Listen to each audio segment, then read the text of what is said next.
So good afternoon, everyone, and welcome. My name is Calum Miller. I'm Chief Operating Officer and Associate Dean here at the Blavatnik School, and it's a great pleasure to welcome those of you who are with us and those of you who are online to this conversation. It's a particular pleasure to welcome Mark Lowcock. Mark is here to talk with us about his book, Relief Chief, which catalogues his period of office from 2017 to 2021 as the UN Undersecretary for Humanitarian Affairs and the Emergency Relief Coordinator, or Relief Chief. Mark had a very distinguished career in the UK civil service prior to that, in what was latterly the Department for International Development, where he served as Permanent Secretary from 2011 to 2017, having started in what was then called the Overseas Development Agency in 1985 and progressed through a series of fascinating roles to become Permanent Secretary in 2011. So the plan for this afternoon is I'm going to have a brief conversation with Mark about some of the big themes of the book and then throw it open to your questions.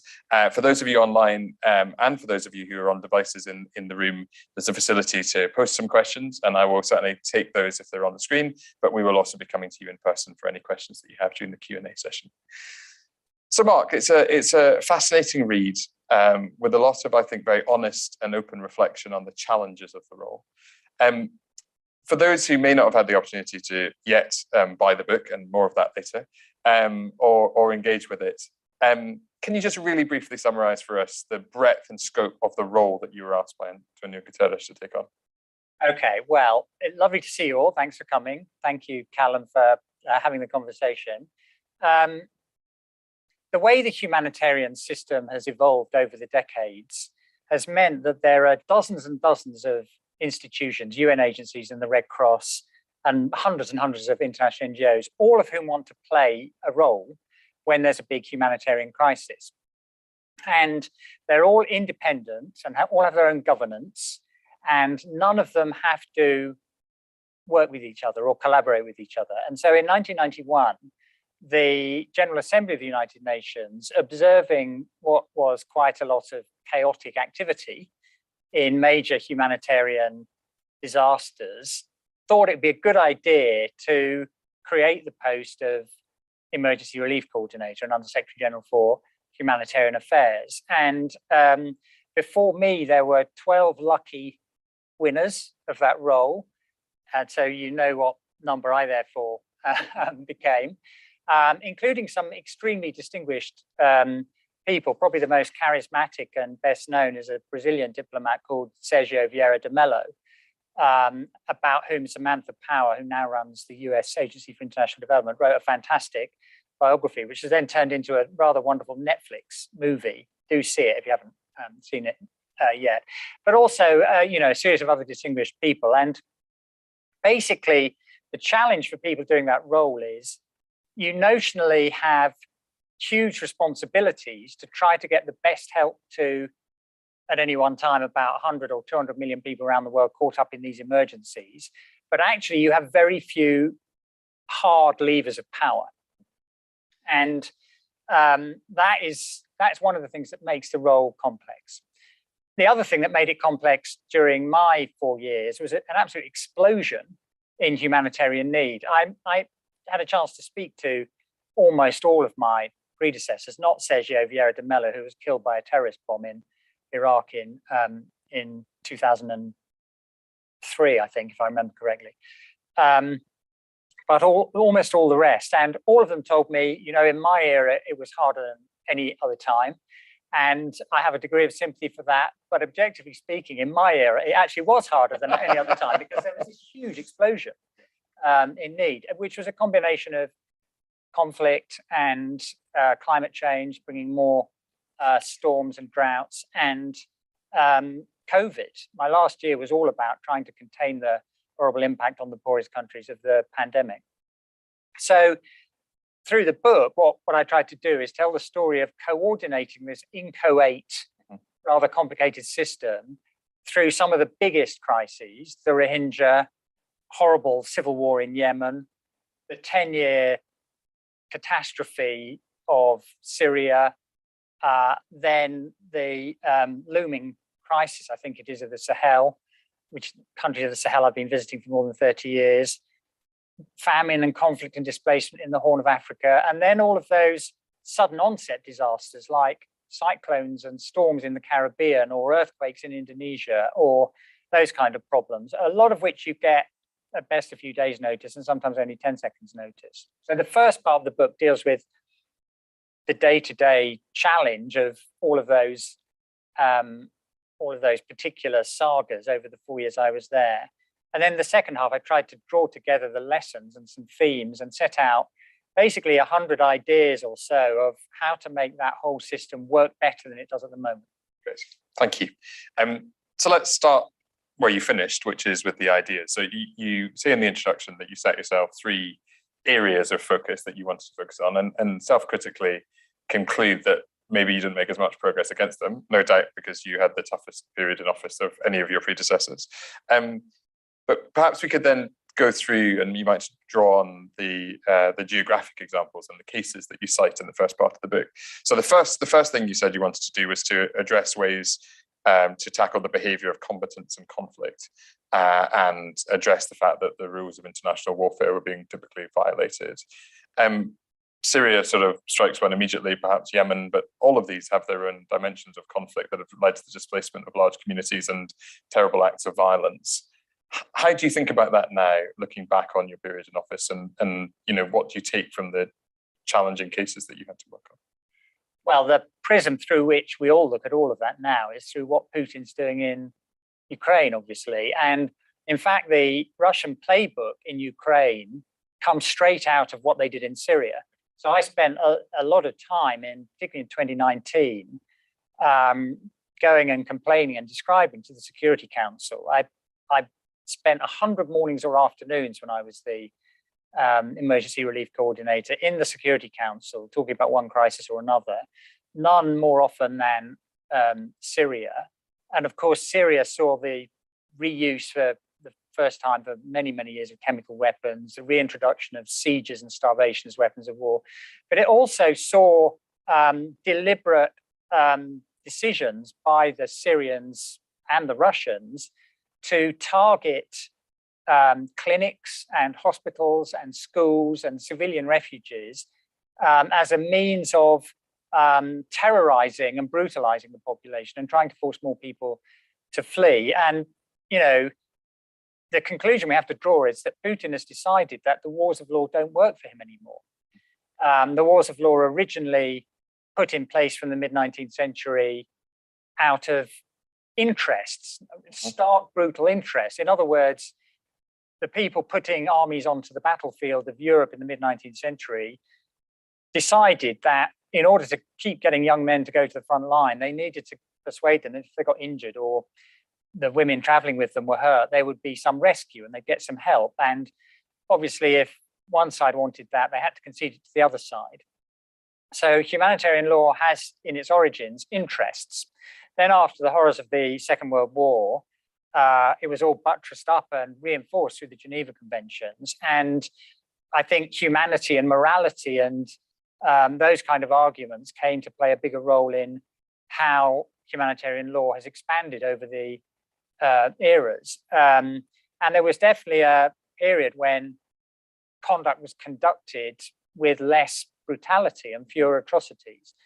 But going back to really 20 years, you can pick it up in some ways from how Putin approached the Chechnya crisis and the attacking of Grozny and so on, but also how the Russians and others reacted to the emergence of extremist terrorist groups for whom the international humanitarian system and the laws of war were alien and not something they bought into, and whose behavior, including the deliberate killing of aid workers, was one of the things that came to be part of the environment. Those things, I think, are among the things that fed into how some states, including the Russians, decided to behave. And so now we have a situation where, as we've seen very graphically in Ukraine, the laws of war are under huge strain, and we need to work out what to do about that. And I set out in the book a range of ideas of things that we can realistically do in the current circumstances.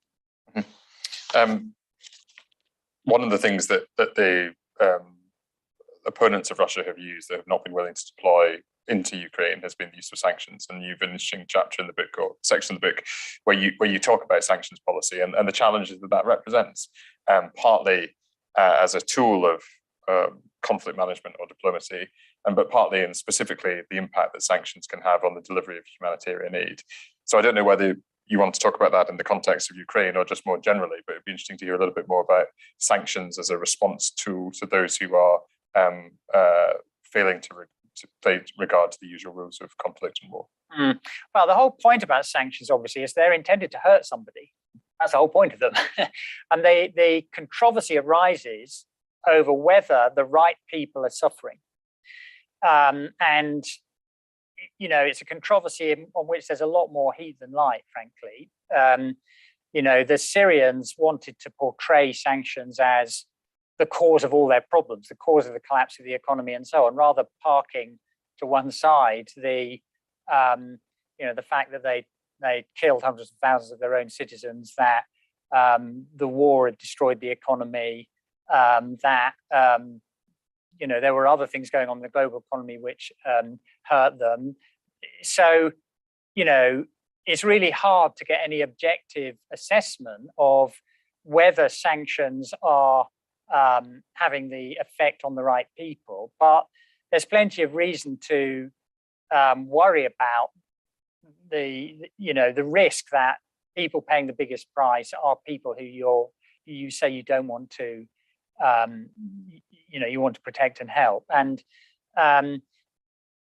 when it comes to the sanctions on Russia, I think it's not realistic to expect that they're going to have a short-term effect on Russian behavior in the war in Ukraine. But I do think they will impose a very substantial medium and longer term impact on the Russians. And if at some point, as probably will happen, the war calms down, then the potential of unwinding the sanctions creates a tool which can be used as part of a wider negotiation to normalize the situation. So it creates, if you like, some tokens, some chips that can then be used in a wider recovery process, as well as the fact that sanctions are one of the things that you can do to condemn, to convey condemnation and outrage. So, it's a complicated subject. There's more heat than light, and it would repay more case-by-case research and analysis. So the second goal you said you had when you started, was to do with reducing the number of crises that escalated into food security catastrophes and deep famine. You alluded in your introduction to the increasing role that climate has also played. So I think when you set that out, you were thinking of sort of security leading to famine, but obviously climate catastrophe and natural disasters have had that impact as well. I wonder if you could say a little bit more, maybe again drawing on some of the individual cases that you described in the first part of the book, about that challenge and how you see the global response to it. So I got very interested in famines from the time I was an undergraduate, and I went to Amartya Sen's lectures here in Oxford, and I wrote a master's degree, in the prehistoric era about the role of food grain prices indicating famines. And it's a really remarkable thing that famines, which used to be ubiquitous and a normal part of the experience all over the world for almost all of human history, have become very, very rare. 1968, Paul Ehrlich wrote a famous book called The Population Bomb, in which he predicted that by 2000, much of the world would have been consumed by famines. He predicted, in fact, that England would no longer exist by the year 2000 because we'd all starved to death. And of course, he missed, and his ilk missed, three big things that were going on. The huge increase in agricultural productivity, better seeds, tools, harvesting, so on. Alongside that, massive increase in average incomes around the world. So there wasn't just more food available, but more people had the purchasing power to acquire it. And then humanitarian agencies also got better at dealing with crises when they occurred. My first job was working on the famine in Ethiopia in the mid-1980s, where 1 million people starved to death. But since then, we've learned that the response we did then, which was mostly about food and water, didn't deal with the thing that really kills people in famines, which is diseases. Could be just a common cold, but diseases which a starving person can't fight off in the way that a healthy person can. Now, since the turn of the millennium in this century, there's only actually been one significant famine in the world, when 250,000 Somalis lost their lives in 2011. And I write about that at some length in the book, partly because I was doing a job where I felt I could, in retrospect, have done more to stave off the worst there.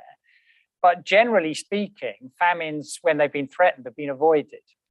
The situation we face now, though, is a different situation. And in fact, I have a new piece out today, which is describing what's the world's worst food crisis for many decades, and what to do about it, and the fact that it could produce multiple famines. And it's the result of a combination of conflict and climate change and COVID and what Putin has done.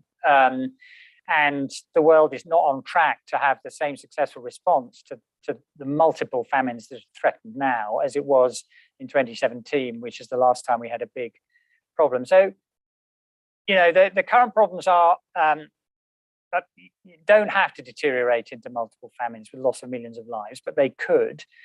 Generally speaking, over the last 10 years, the only circumstances where famine is threatened is one where military groups of either of a state or a armed group deliberately prevent help and food getting to the victims. So I was very critical in my last few months at the UN of the government of Ethiopia, which it was obvious to me were deliberately trying to starve to death the population of Tigray.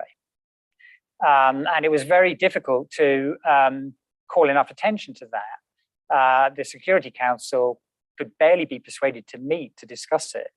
And the Ethiopians were quite successful in preventing a formal famine declaration. It was obvious to me there was a famine in parts of Tigray.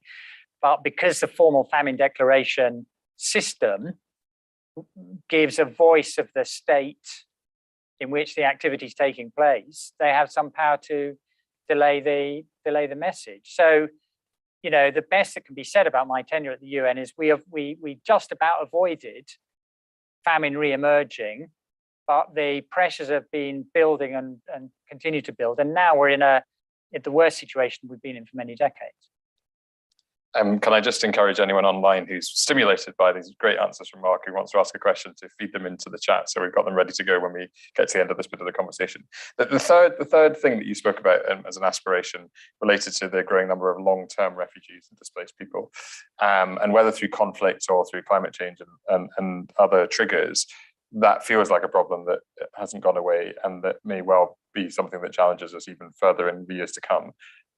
How do you reflect on that now, and what are your main recommendations to the international community in that space? I tell an anecdote in the book of how, when Antonio Guterres was the UN High Commissioner for Refugees, the organization had a serious conversation about whether they were going to be needed in future, because the number of refugees had been falling dramatically over the previous 20 or 30 years. No one is talking about whether UNHCR is needed or not now, because since then there's been an explosion in need. And in fact, the number of displaced people formally recorded now has gone back over 100 million. And the reason is the combination of more conflict, which displaces people, and climate change, which also makes people's livelihood unviable, forces them to flee. And also, some other things have gone on as well, which have driven those numbers up. Some of the tragic, most heartrending encounters I had with people I met, both doing this job in the few years before it, when I was going to look at similar kinds of problems, were with people who've been displaced for a long time. I remember going to Darfur in Western Sudan in early 2017. I've been trying to go there for years, but they refused to give me a visa for a long time, so I couldn't go. So I went to Darfur in early 2017 and met people who'd been displaced for more than 10 years. And the conversation those people wanted to have wasn't about what's going to happen so I can go home and rebuild my life. It was, why is the money and the rations and the help we get so much less than those in Syria? In other words, these people had had their human spirits so denigrated and reduced by being dependent for such a long time that their agency had evaporated. And I found it's a tragic situation for those people and their children who've known nothing other than relying on food handouts and never have had a chance to make a life for themselves. Now, there's only two solutions to that problem. One is to solve the underlying problems which cause displacement faster so people can go home. And the second is to organize faster alternative places for people to go. And we set up a panel chaired by some very distinguished people, Donald Kaberuka, who some people will know used to run the African Development Bank, and Federica Mogherini, to try to develop new ideas for faster solutions to displacement. Unfortunately, that all got drowned out by COVID. So the panel completed its work at a time when it was impossible for it to get much traction. But you're right that the underlying drivers of displacement are accumulating. Lots of the causes of humanitarian problems are growing. And what's being dealt with is the symptoms. And if you deal with the symptoms of something but not its causes, it's not rocket science to work out they're not going to get any better. And particularly in the Sahel, there's this explosion of displacement, which is creating a multi-generational problem for the future, which is only the symptoms of which are being thought about. That was where I wanted to sort of finish up, really, was on this question of symptoms and causes. The title of Emergency Relief Coordinator slightly implies that you spend most of your time focusing on symptoms, but the book is replete with your analysis of the causes, and it's very clear that you find yourself spending a lot of time grappling within this uncoordinated system as to how to really mobilize the coalition to deal with the causes. What advice would you have if you felt it was appropriate to give advice to your successor or to others working in this field about how to get upstream and tackle some of these causes, whilst at the same time trying to hold a system, if you like, that is trying to immediately address the very pressing symptomatic needs of displaced people? My successor, happily, is an extremely accomplished, experienced person but the last thing he needs is advice from me, I think. But until the world gets better at dealing with the causes of humanitarian problems, they are going to get worse. And so for all the fact that it's difficult, the world is going to need to find a way to do better as it used to the conflict management and the conflict prevention work. And there's more that can be done about that than is being done at the moment. Many humanitarian problems are predictable in the sense that when there's a drought, it's highly predictable who will be affected and what their needs will be. Or if you have a cyclone about to run through the Caribbean, we know a lot about the precise path.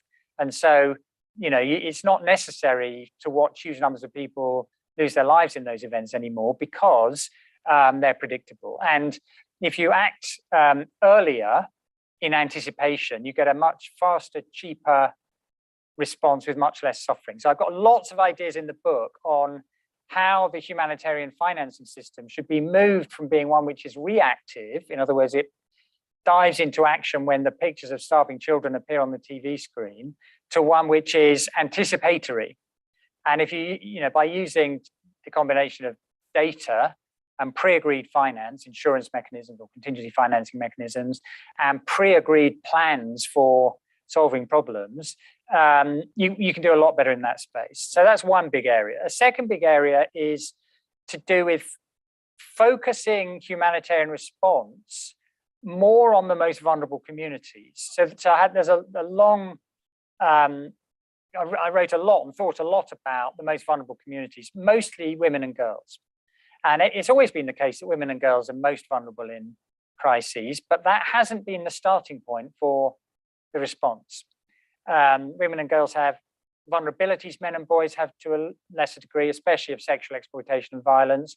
And they also have needs that men and boys don't have, for example, in the area of reproductive health care.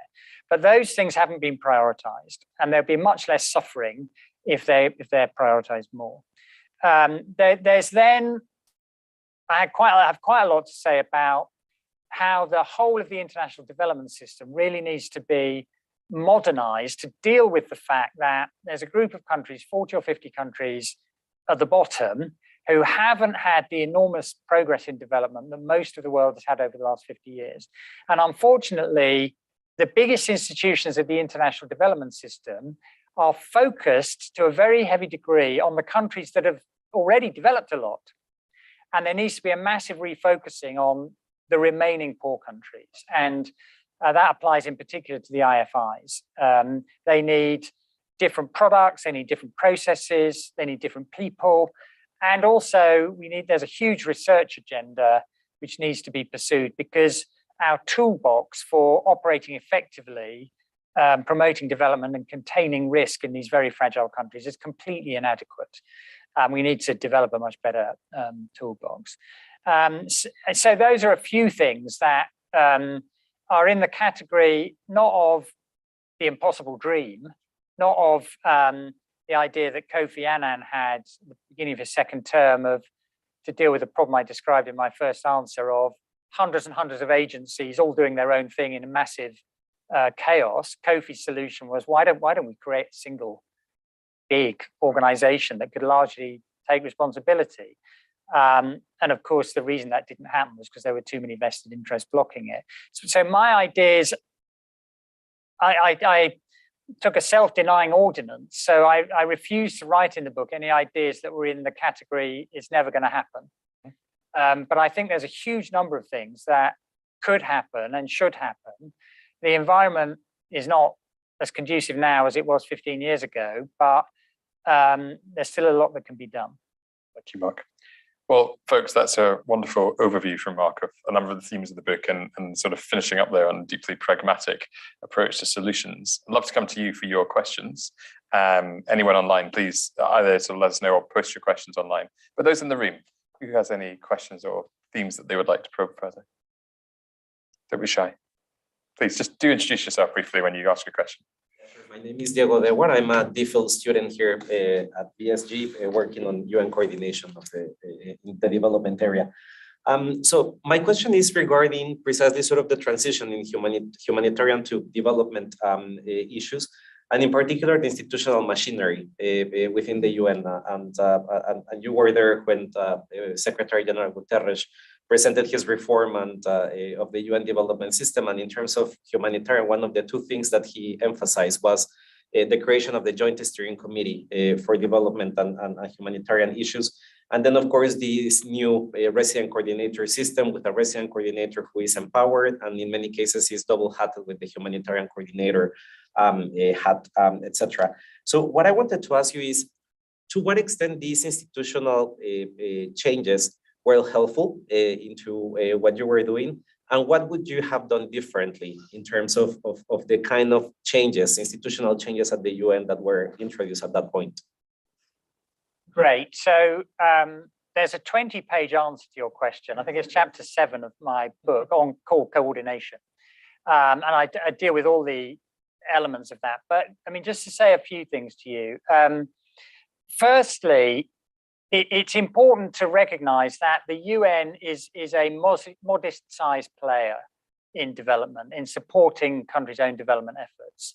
The UN does not have as big a role on the longer term development issues as it does, for example, on humanitarian. Humanitarian is about a $25 billion a year enterprise around the world, and the UN has something like a 70% market share.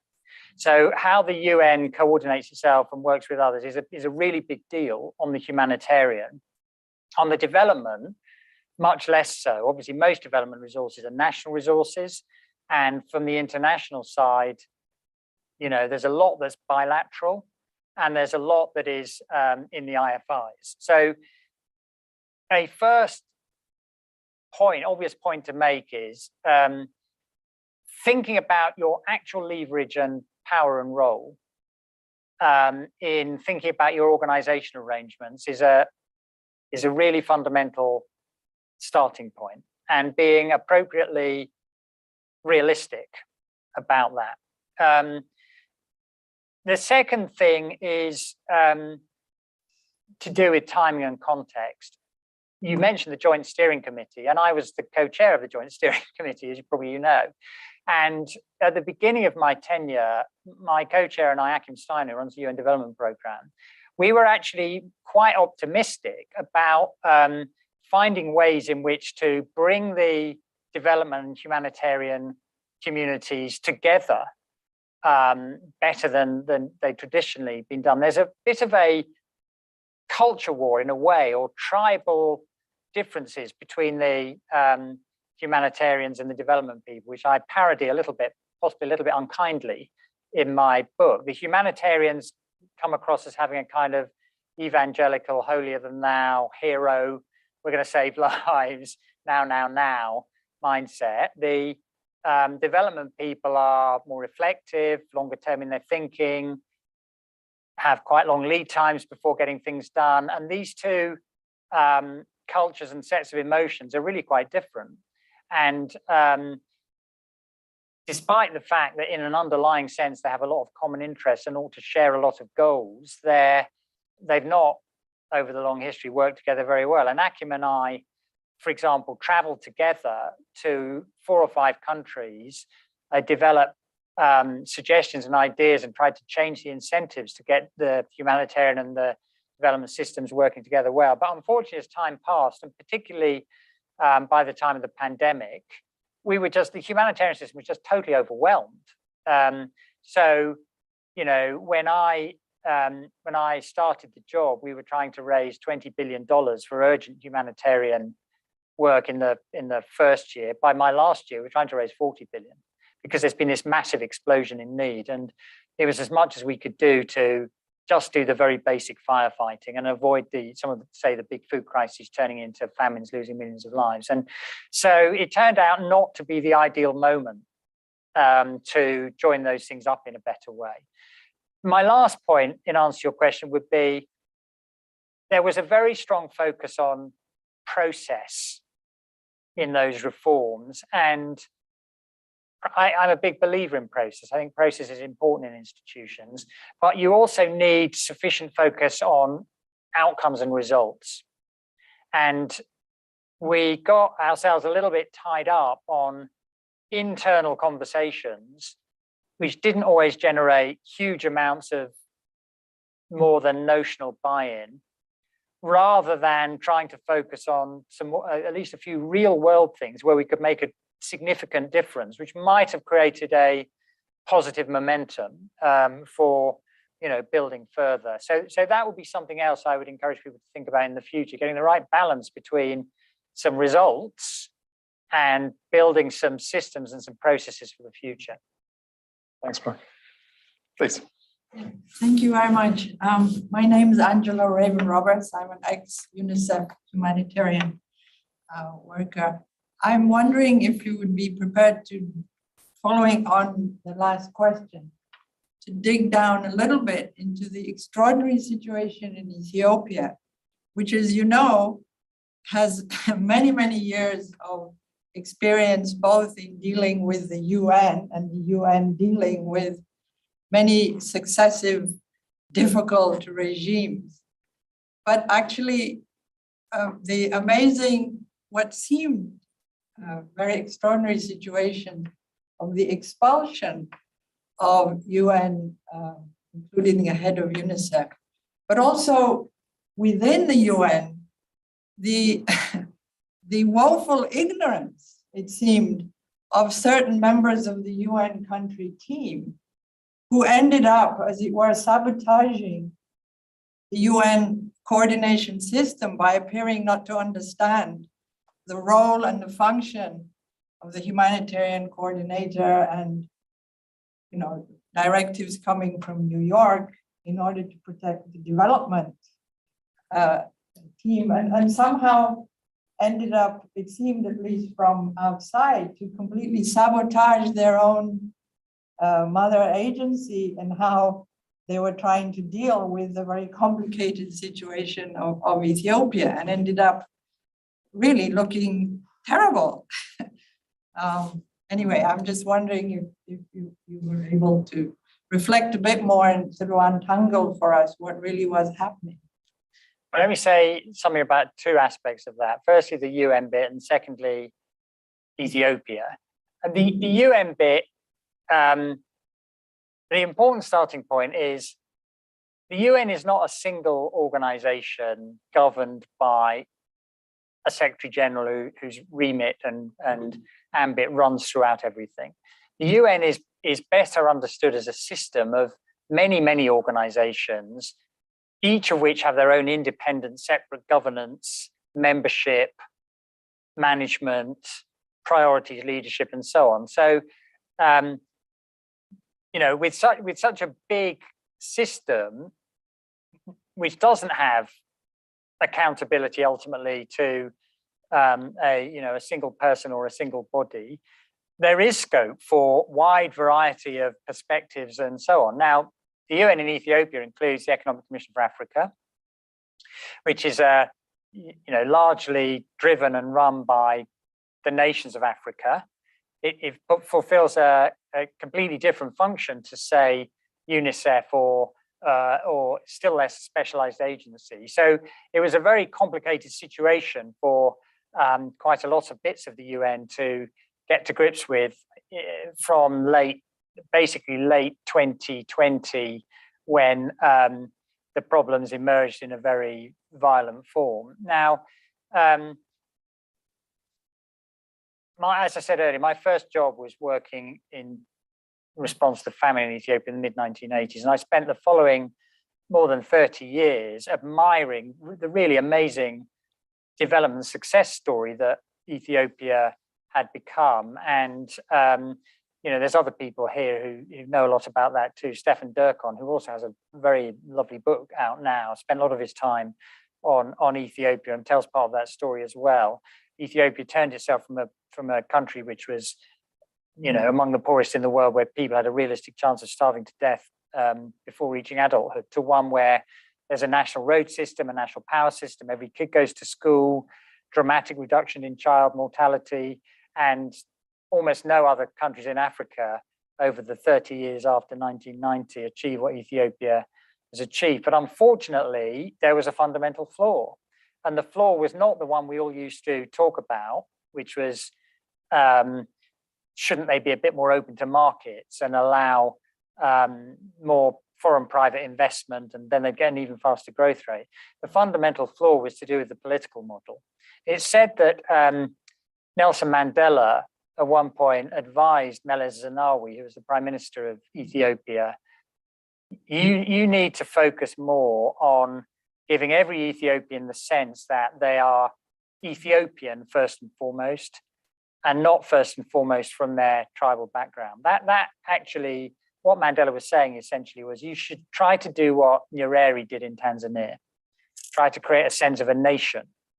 And that isn't the political model that evolved in Ethiopia. The model that evolved was one of a federal state with a country of many nations. And when differences emerged, in particular, the argument between the Tigrayans and the government of Abiy Ahmed made some huge blunders and ended up going to war with a large part of his own country and blockading them and inviting the Eritreans in and conducting what was certainly in the eyes of the Tigrayans an exercise in ethnic cleansing and mass starvation and destruction of their part of the country and so on. In those circumstances, the UN was placed in a very difficult situation. Multiple organizations in the country, a fundamental obligation to try to get humanitarian assistance to innocent civilians in the north of the country who are suffering through this conflict. But the reality, and this is one of the fundamental points about all humanitarian settings, the reality is that aid agencies only need two things in order to get help to people. The first is money. There was money raised for northern Ethiopia, but the second is the consent of the men with guns and bombs who control access to a place, whether they're a state army or a terrorist group or whatever they are. If you can't negotiate the consent, you don't have the access, there's nothing you can do to help people. And the blockade that the government put on basically has prevented enough help reaching northern Ethiopia. And that situation persists now. There's not much attention on it anymore, but the situation is going on. It's not improving. Okay. Other questions? Anyone else want to come in? Please. Afternoon. My name is Stephanie Simmons. I'm course director of a diploma in medicine in conflict at the Society of Apothecaries in London. I was in Ethiopia for the 85 famine, and set up then in the UN seemed to me a brilliant example of a way forward, which, while I acknowledge the improvements in coordination now within the UN, it seems to me that, for example, in health and other issues, we've gone into silos and we're not talking to each other. And that particularly affects when you're trying to address development. So I sat in the UN Assistant Secretary General's office in Addis Ababa as I was seconded from the London School of Hygiene and Tropical Medicine as the WHO Senior Health Coordinator. And in Kurt Janssen's office sat FAO, WFP, UNICEF, et cetera, et cetera, et cetera. And we all had to talk to each other. And headed by UN Assistant Secretary General, he had power. He had the power that possibly local representatives don't necessarily have with the government. And it seemed to me a brilliant way forward, which I've never seen replicated since. And I'm not sure sort of why. Or my other point is I was seconded from ODA during the war in the former Yugoslavia, again to WHO, first as the WHO Deputy Special Representative for the former Yugoslavia in Zagreb, and then I moved down to Sarajevo as the WHO Special Representative for Bosnia and Herzegovina for the last 2.5 years of the war. And at the end of the war in Bosnia, emerged this term, the well-fed dead, and criticism of the UN. Yes, we can provide medical supplies, health, we can ensure that try and ensure there aren't any outbreaks of disease, we can feed the people, but we cannot stop them from dying, from being killed. And I see the same situation now in Ukraine. And so it raises for me, what is the point, to a certain extent, of the UN? Surely security should be one of its main functions. Yeah. Happening. Or just on Ethiopia, I mean, actually, there's still an Assistant Secretary General who has that coordination role in Addis Ababa. I do think, and I've given lots of examples of it in the book, I do think the humanitarian system has got more effective since my first experience on Ethiopia in the mid-1980s, when, let's not forget, 1 million people lost their lives. I mean, those kind of scale of loss of life has, other than in wars of the sort we've seen in Syria, or the Rwanda genocide. There's not many cases where they're very special cases where there's such mass loss of life. When the humanitarian agencies are able to operate and allowed to operate, they can do a very good job. And I think in general their performance has improved. Your second point obviously is a concern lots and lots of people have. And I think it conflates two things that do often get conflated, but in fact are different. The UN, in one way of thinking about the UN is as the institution. And the fact is the UN doesn't have an army or an ability to exercise hard power in conflict situations. Even the peacekeeping operations are consent-based operations.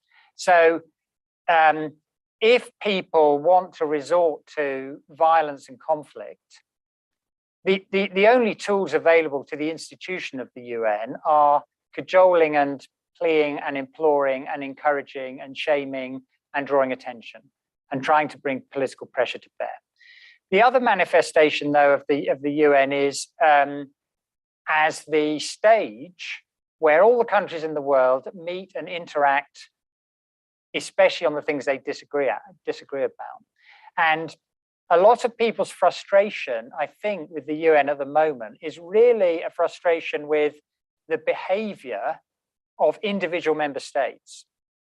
In a way, that was quite well exposed by, I think, by Antonio Guterres' visit to Moscow and Kiev. He went to Moscow and Kiev. He reminded Putin what Putin had signed up to in terms of the laws of war and how to behave and all the principles, and observed the difference between what Putin had signed up to, like not attacking civilians, allowing refugees, allowing evacuations and so on.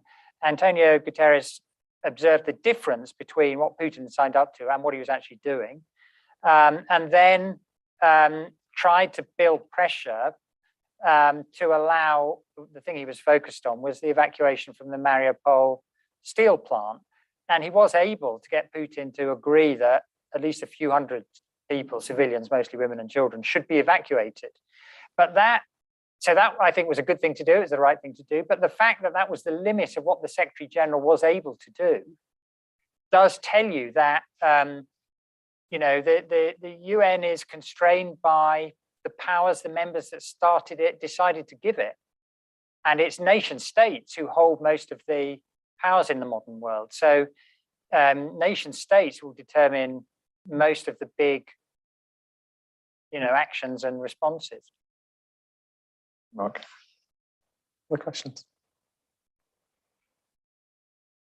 If there aren't any pressing ones, I would be really fascinated to hear a little bit more from you about the immediate reforms that you brought in. And it's sort of, in a way, these questions are touching on issues of how to make change happen in the organization and coordination is part of that. But you inherited an organization which you quickly assessed had some real challenges that were internal. So they weren't so much about coordination with other agencies, they were really about the functioning of that.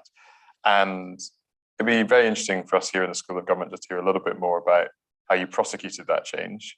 The book lays out some of the analysis of the problem, but also some of the challenges of making that change happen, not least in a political environment where different nationalities have to be balanced and the member states can interfere in those things. So could you just say a little bit more about that? I mean, it comes across very clearly that you were successful in it, that you were able to prosecute that change, but that it also took up quite a bit of your time in the early part of your tenure. Yeah.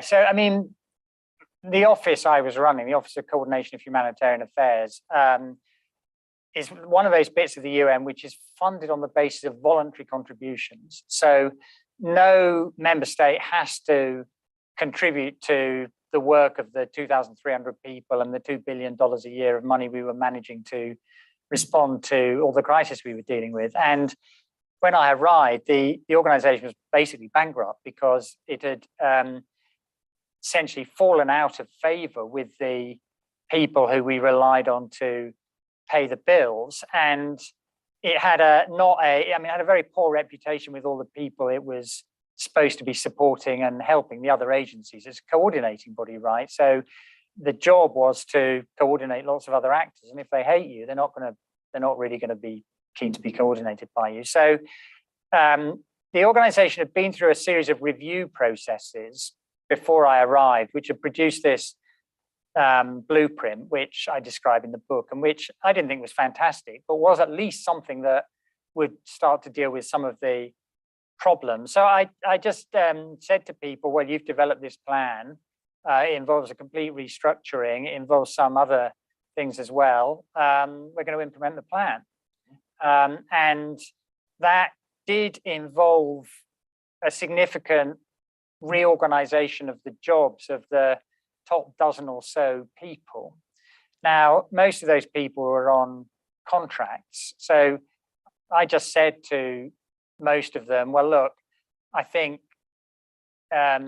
what I've heard, one of the other things I did was I conducted 20 listening sessions before I started the job, where hundreds of people from around the organization came to private meetings without any of their managers and told me what they thought the situation was and what they thought I should do about it. One of the conclusions I drew from that was managers were not respected, or the current management team was not going to be a team which would be able to pursue these reforms. So I basically said to those whose contracts were coming out, look, I think what I need to do is help you find your next role, and because we're going to need a new team for this. And then we had quite a lot. I mean, I was critical of process reviews in answering Diego's questions, but we had quite a go at processes in the organization. One of the things I discovered when I arrived was that when I was having meetings with heads of government or foreign ministers or whoever,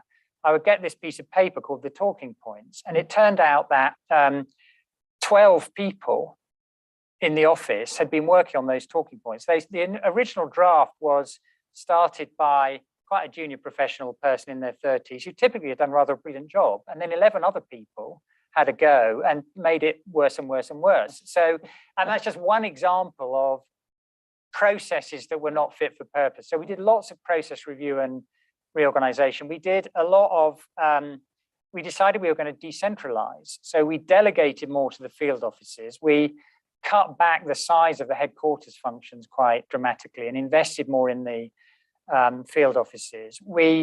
I chaired this thing called the Interagency Standing Committee, which is the heads of all the big agencies, the World Food Programme, UNICEF, UNDP, who deal with humanitarian agencies. And I had one-to-one conversations with all the people who were heading all those other agencies before I started the job. And what they were kind enough to tell me was one of the things they hated most during the course of the year was having to go to these every 6-month meetings with the person doing my job and being lectured on one thing or another thing. Right.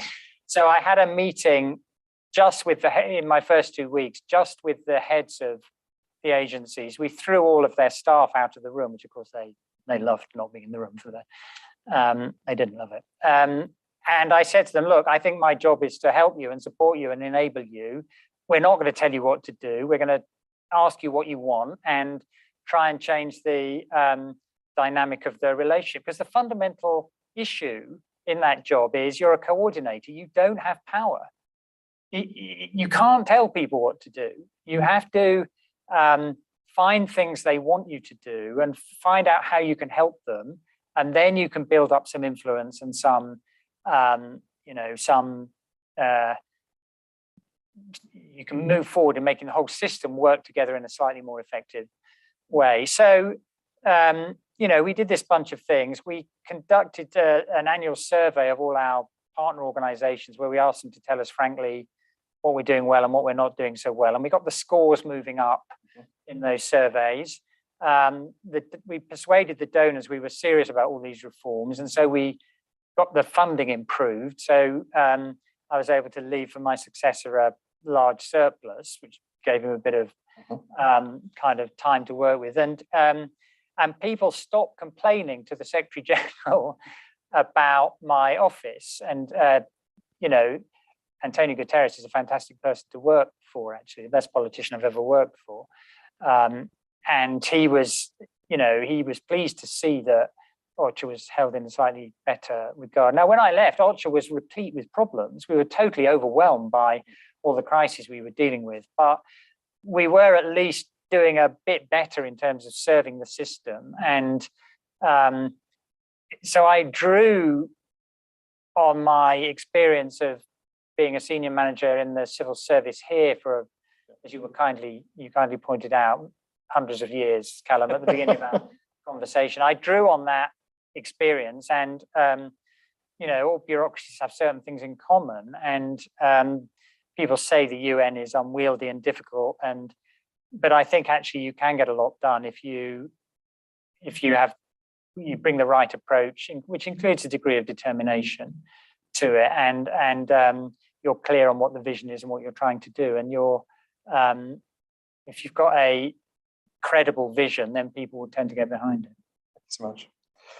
So folks, I'm really sorry, but we've come to the end of our hour in conversation. I want to take the opportunity to thank Mark very much for being with us, and thank you all for being here and those who are online. Mark, you've got an amazing sort of humble approach to describing these things. I mean, you held an incredibly senior office, and as the book adeptly articulates, dealt with some of the biggest challenges the world's facing, which you've generously talked about with all of us, and yet carry that lightly. So I think that's a real inspiration to us all, both in terms of the role of a public servant, but also in terms of the commitment and tenacity it took to pursue some of the reforms we've just finished on. So thank you for that. Thank you for the book. We will circulate to you all. There is a discount code if anyone wants to buy it. So those of you signed up for this event, we'll send an email around so that you can get hold of the book if you'd like to read it. But thank you so much for spending this time with us.